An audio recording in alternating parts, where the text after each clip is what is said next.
We grew up in a small college town down in New Concord. So I've known John since we were 2 years old. When we were graduating from high school, we sort of thought, oh, let's elope. And our families, both couples, said, you're going to college. 3 days after he had received his wings and he was home, we were married. And that was at the beginning of World War II. And when our kids were born, he would go overseas. I would always show the kids his picture, because I wanted them to remember how he looked, so they wouldn't be surprised when he walked in.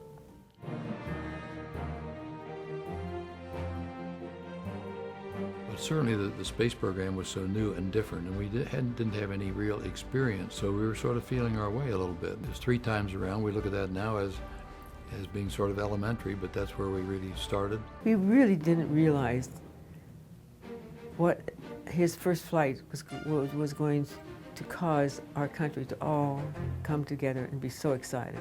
I knew that John was doing what he loved to do, because he really, truly was, he loved it. I would pray every night, and I guess my prayers were answered, because he made it. Plus he was happy, and he was good. He was the best.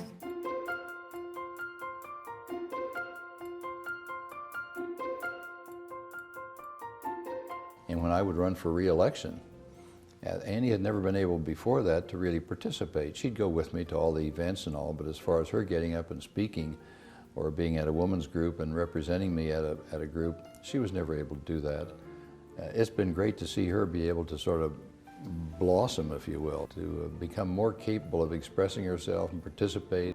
She called me on the telephone, and that was something new too, for her to be calling on the telephone. And that was very emotional, when she could talk without stuttering. I can argue, I can make speeches, I can talk to people.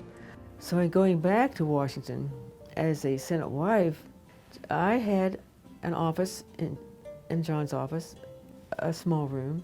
I wasn't paid, but I would help with the constituents. I loved it.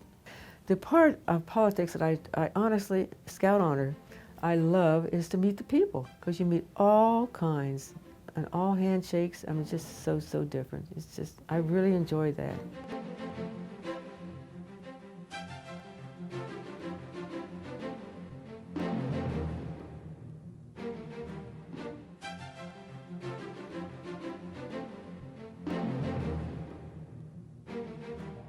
I always thought that one of the greatest things you could ever do would be run for public office, and I had no idea that I would ever be able to do that at all. But the way things worked out, I was able to do that and had wound up with 24 years in the Senate.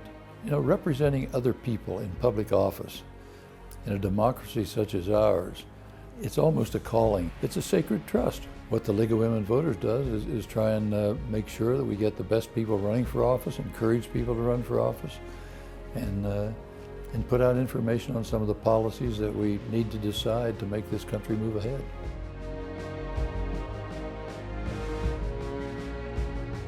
As our knowledge of this universe in which we live increases, may God grant us the wisdom and guidance to use it wisely.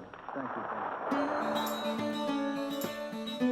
Now, out of that came then an interest in having an Institute of Public Service and Public Policy, and that then developed into the Glenn School of Public Affairs. You know, the leaders of tomorrow are going to come from the campuses of today. And our motto here, I think, is a pretty good one. Inspire citizenship, develop leadership. And that's pretty potent, I think.